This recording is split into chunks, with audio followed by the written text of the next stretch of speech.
Election जीतने के लिए किसी भी पार्टी को 145 सीट्स की रिक्वायरमेंट है out of 288। 6000 plus third gender voters भी महाराष्ट्र में इस समय अवेलेबल है। बीजेपी 148 सीट्स पे इस टाइम पे इलेक्शन फाइट कर रही है।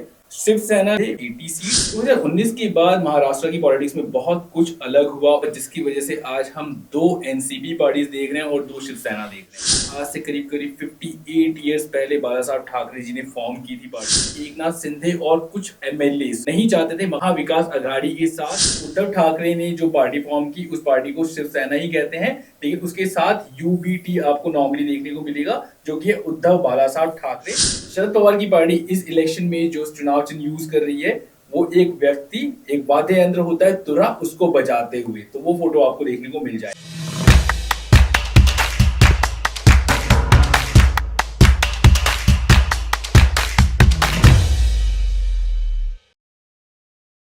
देखते हैं महाराष्ट्र का पॉलिटिकल ओवरव्यू क्या है। तो इस टाइम पे अगर हम प्रेजेंट सिचुएशन की बात करें तो अभी एकनाथ शिंदे महाराष्ट्र के चीफ मिनिस्टर हैं, और अगर हम डिप्टी सीएम की बात करें तो महाराष्ट्र में दो डिप्टी सीएम हैं। एक है अजीत पवार जो कि एनसीपी पार्टी से आते हैं, और दूसरे हैं देवेंद्र फडणवीस जो कि बीजेपी से आते हैं। और अगर हम बात करें गवर्नर की तो गवर्नर है सीपी राधाकृष्णन। और अब बात करते हैं कि अब जो इलेक्शन होने वाला है, जो कि इलेक्शन ऑलरेडी डिक्लेयर्ड है कि 20th को एक सिंगल फेज में इलेक्शन होगा, जिसमें 288 सीट्स के लिए वोटिंग होने वाली है। और इसका जो रिजल्ट डिक्लेरेशन है वो होने वाला है 23 नवंबर 2024 को। तो 23 नवंबर 2024 को हमें ये भी पता लग जाएगा कि महाराष्ट्र में किसकी गवर्नमेंट बन रही है। और इलेक्शन जीतने के लिए किसी भी पार्टी को 145 सीट्स की रिक्वायरमेंट है आउट ऑफ 288 सीट्स। महाराष्ट्र में इस टाइम पे टोटल वोटर्स जो है वो 9 करोड़ 70 लाख प्लस हैं। और मेल की अगर हम बात करें तो 5 करोड़ मेल वोटर्स हैं, और फीमेल वोटर्स इस टाइम पे 4 करोड़ 69 लाख प्लस हैं। और अगर हम थर्ड जेंडर की बात करें तो 6000 प्लस थर्ड जेंडर वोटर्स भी महाराष्ट्र में इस समय अवेलेबल है। इस बार का महाराष्ट्र का इलेक्शन दो बड़े अलायंसेस के बीच में है। पहला अलायंस है महायुति, जिसमें मेजर जो तीन पार्टीज हैं वो है बीजेपी, दूसरी है NCP led by Ajit Pawar, और तीसरी पार्टी है Shiv Sena led by Eknath Shinde.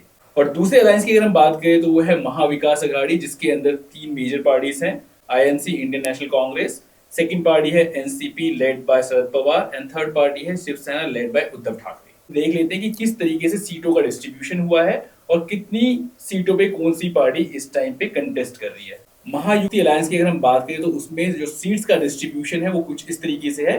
BJP 148 seats पे इस टाइम पे इलेक्शन फाइट कर रही है। Shiv Sena led by Eknath Shinde 80 seats, और NCP led by Ajit Pawar वो कंटेस्ट कर रहे हैं 53 सीट्स पे।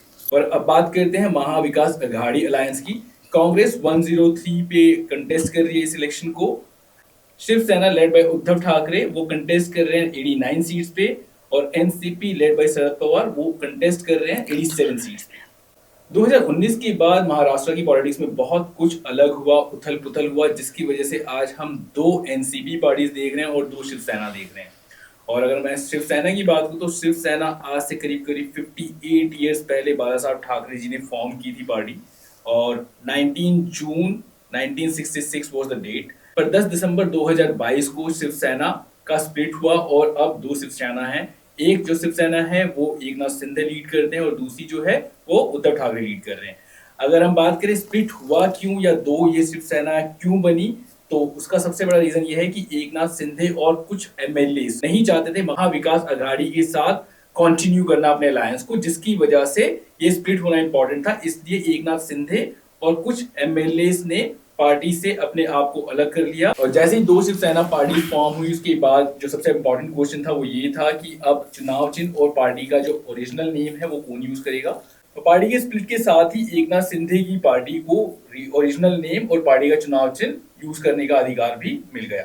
और उसके बाद उद्धव ठाकरे ने जो पार्टी फॉर्म की उस पार्टी को शिवसेना ही कहते हैं, लेकिन उसके साथ यूबीटी आपको नॉर्मली देखने को मिलेगा, जो कि उद्धव बाला साहब ठाकरे, क्योंकि उनको वो अलग करना था। और उनका चुनाव चिन्ह भी अब डिफरेंट है, और उनका चुनाव चिन्ह नॉर्मली आप देखोगे तो वो एक मशाल है। और इसी के साथ एक इंटरेस्टिंग फैक्ट ये भी है कि एनसीपी भी अब स्प्लिट हो गया है। और एनसीपी की अगर हम बात करें तो एक एनसीपी है जिसको लीड करते हैं शरद पवार जी, और दूसरी एनसीपी है जिसको लीड कर रहे हैं अभी अजीत पवार जी। एनसीपी के स्प्लिट के साथ ही अजीत पवार गुट को ओरिजिनल सिंबल यूज करने का अधिकार सुप्रीम कोर्ट ने दिया, जो कि एक अलार्म क्लॉक है। शरद पवार की पार्टी इस इलेक्शन में जो चुनाव चिन्ह यूज कर रही है वो एक व्यक्ति, एक वाद्य यंत्र होता है तुरहा, उसको बजाते हुए, तो वो फोटो आपको देखने को मिल जाएगा।